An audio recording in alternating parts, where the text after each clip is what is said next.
Hello my friends. So I'm in isolation at the minute and I am going crazy.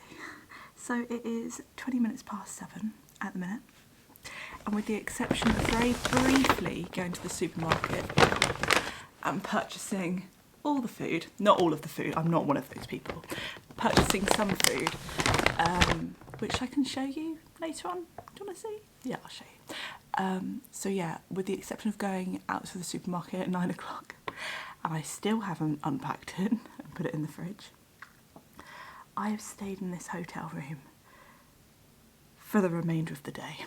So the last time you and I spoke, I was in a hostel and I planned on being in that hostel until next Tuesday, and then I was going to move into my new flat. That was the plan.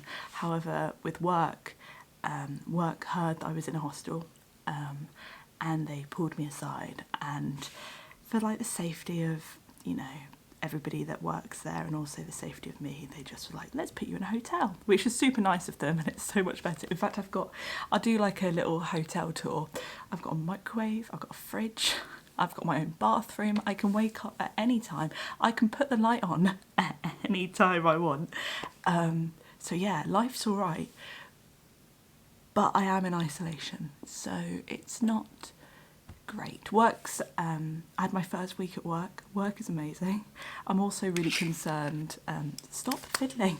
I'm also really concerned that it won't be forever now, because of course this might be our lives for like 3 to 6 months. I'm hopeful that I'll be able to work from home. But yeah, this wasn't in the plan when I decided to book my ticket to New Zealand. I got an email yesterday from the people who I purchased the visa from telling me to come home. But then I'm thinking, well, is there any benefit of me coming home? With the exception of like seeing my friends and my family, probably not. Like, arguably I'm probably safer here than I would be in the UK. I don't necessarily want to go back on a plane so soon. And it kind of feels like everything's slotting into place. Like, I literally got a job within 4 days. I can't see that happening for me if I move back to the UK. So, and then I was talking to a really close friend and she was like, no, don't go back. But I'm worried that, let's say things get a lot worse, I'm not going to receive any support from New Zealand government, because of course I'm not Kiwi.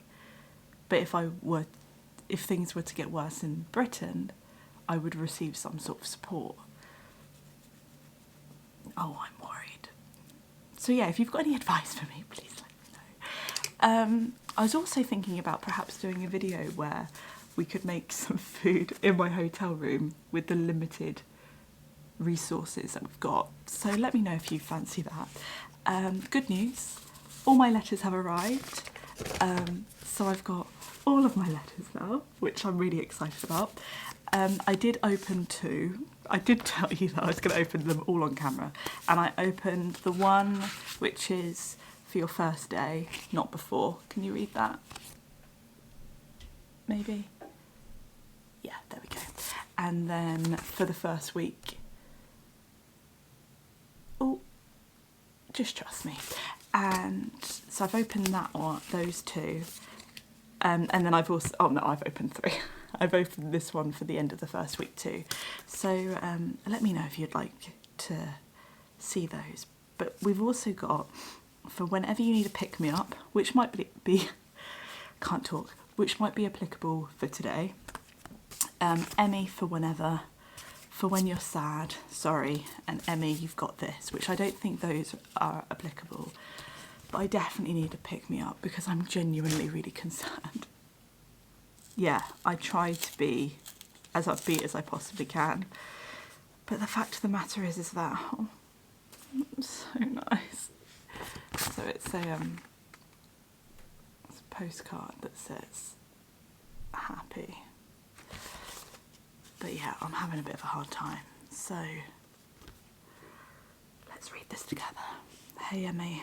I know you remember this, so I won't need to ask, but remember when we were driving together?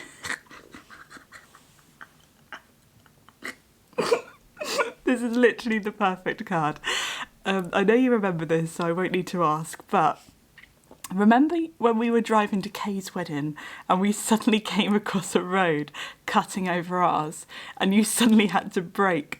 We skidded a little bit and we almost died from laughing. Then when we arrived, you got out of the you got out of the car and there was just this outline of your legs and bum. This is probably one of my most favourite memories of us. It was also the first day that I learned that you don't wear knickers. Miss you. Emily. Yeah, so a bit of background. That's like the best. A little bit of background. So I was wearing this green dress. In fact, I've got the dress. I'll show you. Where is it? Where are you? Yeah, so I was wearing this green dress. I very rarely wear knickers, as Emily has pointed out. It's quite a short dress, but you know, you can't see anything. So I was driving, and it was, in my defence, it was a very warm, sunny day. So I was driving my little Nissan Micra, which cost me like all of £500.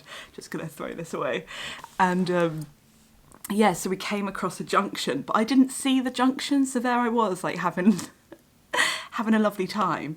And then all of a sudden this junction happened and like this car quickly, so I like hit the brake like really, really hard, and we did skid, and I got so nervous. And I'm not particularly proud to admit this on the internet, but I'm quite a sweaty individual. Like even now, like my palms are just yeah, they're just quite sweaty. I don't know whether you can see that, but I'm just quite a sweaty human. It's so dark now. Where are you? Let there be light. Yeah, and I got out of the car, like Emily explained, and there was the perfect outline of my bum because I had just sweated into my car seat.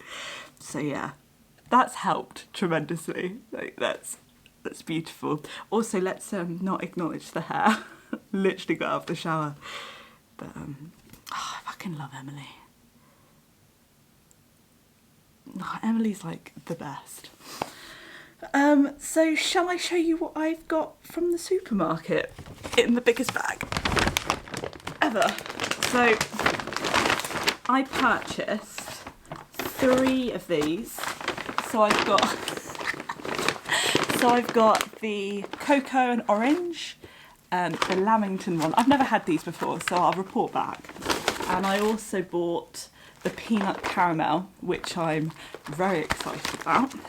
I've got Uncle Ben's boiled rice, which is going to be slightly problematic because all I have is, well, I've got a jar and hot water, which I'm hoping will work.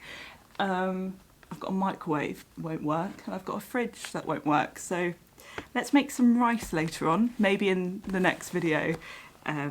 Maybe make some Mexican rice, which is on my website, which I'll pop the link in the description below, which is delicious, but I don't know whether I can make it just using hot water and a jar. I'm gonna have to like get the jar and keep on adding hot water to it from the kettle. I've got a kettle. We'll figure something out. I've got these and I've grown a slight, there's no slight about it, it's not slight, grown an obsession with these because I eat them all the time. Talking of things I consume all the time, kombucha. So I have tried all of them. I've tried the peach and ginger, sublime. Very rarely use the word sublime. I've tried the Feijoa one, delicious. I've since discovered how you say that. The blueberry one of my friends in the hostel got it for me because she's an absolute babe, and it's probably on par with the Feijoa. I've got myself refried beans, and there's a massive dent in the tin, but it was the only tin. Can you see that? It's the only tin that was available. So I picked it. And because I had no alternative, I got myself a Feijoa drink because honestly, so good. Bananas, because I thought, you know, if I can't cook that rice, then maybe I just have to like consume all the fruit. Just gonna plop plop. I'm just going to pop that on the floor. Got myself some B12 because it's important and I've run out. A lemon. Don't entirely know what I'm going to do with this. Oh, yes I do. I'm going to pop this in tea. I got a load of tea bags from the hotel, and yeah, just thought I'd put a lemon in. Lentils, worst case scenario, I can just open the top and eat them. I don't think you need to cook them. You probably, in an ideal world, you could cook them, but I think they're fine. Baked beans, similar to Heinz baked beans, but they're sweeter, which I'm not complaining. And we're nearly there. Paracetamol, Paramount, particularly when certain times of the month. And I got myself mustard because, well, mustard's delicious. And tangerines, or are they satsumas? Yeah, that's it from me. So next video, which I'm going to probably do straight after this one, I'm going to make Mexican rice. Maybe. I'm definitely going to do something with rice. Maybe like a lentil rice, because I don't actually have any of the other ingredients for Mexican rice unless I go back to the supermarket. I'm just curious as to whether I could actually make this rice work without a hob. I probably could. Yeah. I'm gonna go now, but thank you, Emily. Thank you. If you're watching this, thank you. So I promised you a hotel tour, so a hotel tour you shall get. I say hotel room. So microwave, fridge, little countertop, which we'll utilise in the next video. I've got 2 beds, as you saw, my suitcase, which I really should hang up all of my clothes, considering I'm here for nearly a week, but just can't be bothered.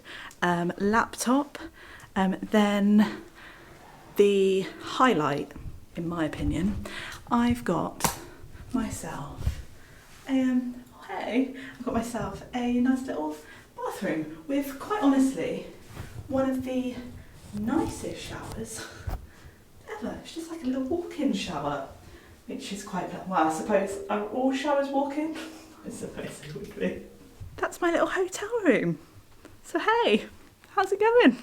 I know that I'm very privileged to be here, and I am. I feel very lucky to have a roof over my head and to be in, you know, a nice room. But just like everybody else stuck at home or stuck somewhere, you just don't want to be there. But yeah. But I have food with me, and I have a roof over my head, and I'm warm and I'm dry. And it's going to be fine. It's going to be long, but it's going to be fine. And the most important thing is that people are healthy and safe and whatever. Right? Yeah. Right, I will see you. I'm going to see you tomorrow. That's ambitious. Yeah. I'm going to upload a video of me cooking rice of some description. Riveting content. Right, I'll see you later.